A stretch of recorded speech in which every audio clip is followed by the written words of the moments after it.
एक समय की बात है, एक गांव में एक युवक रहता था। वो बहुत मेहनती था, लेकिन उसे कभी सफलता नहीं मिलती थी।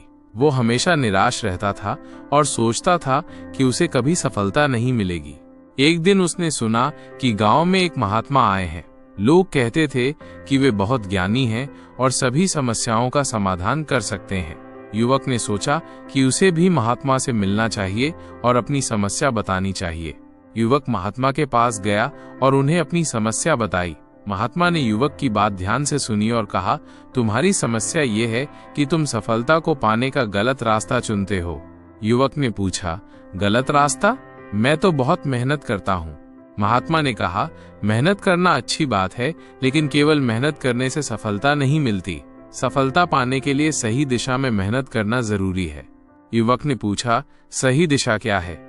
महात्मा ने कहा, सही दिशा वो है जो तुम्हारे लक्ष्य के अनुरूप हो। तुम्हें ये पता होना चाहिए कि तुम क्या हासिल करना चाहते हो और फिर उस लक्ष्य को पाने के लिए योजना बनानी चाहिए।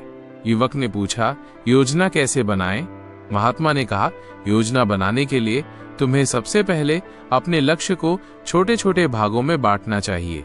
फिर तुम्हें प्रत्येक भाग को पूरा करने के लिए एक समय सीमा निर्धारित करनी चाहिए और अंत में तुम्हें अपनी प्रगति की नियमित रूप से समीक्षा करनी चाहिए।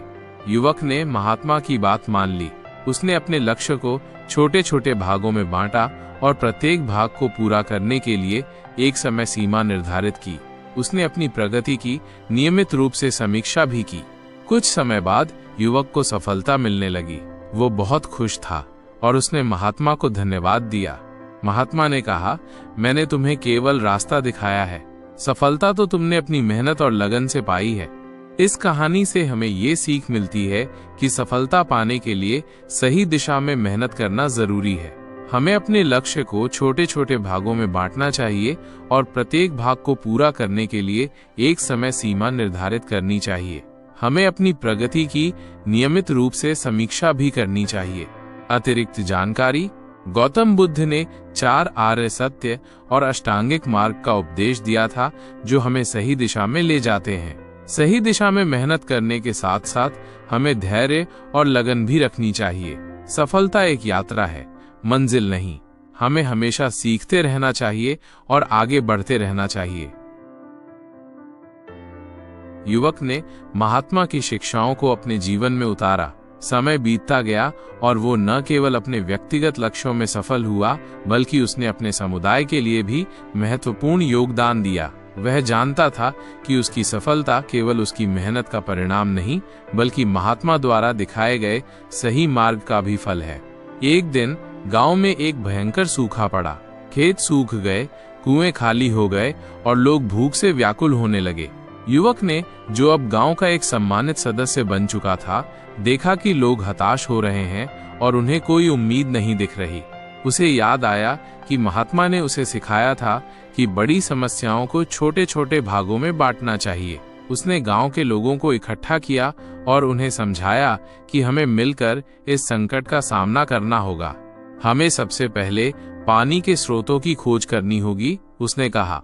फिर हमें उन स्रोतों को साफ करना होगा और पानी को गांव तक लाने का तरीका खोजना होगा। गांव वालों ने उसकी बात मानी और मिलकर काम करना शुरू किया। कुछ लोग नए कुओं की खोज में निकले, कुछ पुराने कुओं की सफाई में जुट गए और कुछ ने नहरें बनाने का काम शुरू किया। युवक ने स्वयं सभी कार्यों की निगरानी की और लोगों को प्रेरित किया। कई दिनों की कड़ी मेहनत के बाद उन्हें एक भूमिगत जल स्रोत मिला। उन्होंने उस स्रोत को साफ किया और पानी को गांव तक लाने के लिए एक नहर बनाई। पानी फिर से बहने लगा और खेत हरे भरे हो गए। लेकिन युवक जानता था कि यह केवल तात्कालिक समाधान है। उसे दीर्घकालिक योजना बनानी होगी ताकि भविष्य में ऐसा संकट दोबारा न आए। उसने गांव वालों को वर्षा जल संचयन के महत्व को समझाया और उन्हें तालाब और कुएं बनाने के लिए प्रेरित किया। उसने गांव के बच्चों को खेती के नए तरीके सिखाए, जिससे कम पानी में भी अच्छी फसल उगाई जा सके। उसने उन्हें पर्यावरण के महत्व को भी समझाया और उन्हें पेड़ लगाने के लिए प्रेरित किया। धीरे धीरे गांव फिर से खुशहाल हो गया। लोग अब आत्मनिर्भर बन गए थे और उन्हें किसी भी संकट का सामना करने का साहस था। युवक ने महात्मा की शिक्षाओं को न केवल अपने जीवन में उतारा, बल्कि पूरे गांव को भी सिखाया। एक दिन जब वो गांव के बाहर एक पेड़ के नीचे बैठा था तो उसने देखा कि एक बूढ़ा व्यक्ति उसकी ओर आ रहा है। वो बूढ़ा व्यक्ति और कोई नहीं, वही महात्मा थे। महात्मा ने मुस्कुराते हुए कहा, मुझे खुशी है कि तुमने मेरी शिक्षाओं को समझा और अपने जीवन में उतारा। तुमने न केवल अपनी सफलता पाई बल्कि दूसरों को भी सफलता का मार्ग दिखाया। युवक ने महात्मा के चरणों में झुककर कहा, यह सब आपकी कृपा है। आपने मुझे सही दिशा दिखाई और मुझे प्रेरित किया।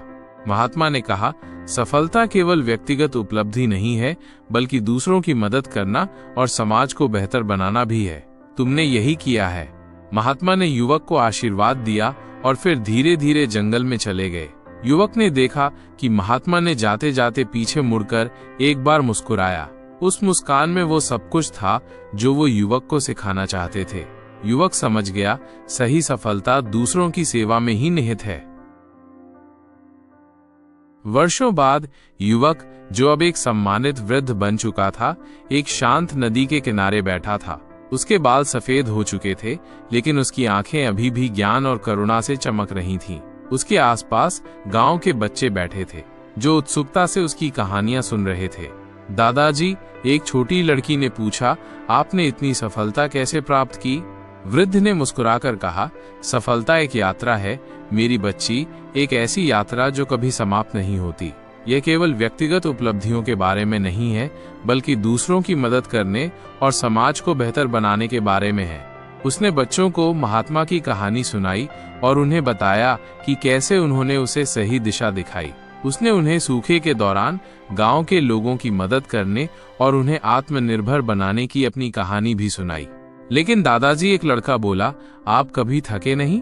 इतनी मेहनत करने के बाद भी आप हमेशा दूसरों की मदद के लिए तैयार रहते हैं। वृद्ध ने कहा, जब तुम दूसरों की मदद करते हो तो तुम्हें एक अलग तरह की ऊर्जा मिलती है। ये ऊर्जा तुम्हें कभी थकने नहीं देती। ये तुम्हें आगे बढ़ने और दूसरों को प्रेरित करने की शक्ति देती है। उसने बच्चों को समझाया कि सच्चा सुख दूसरों की सेवा में निहित है।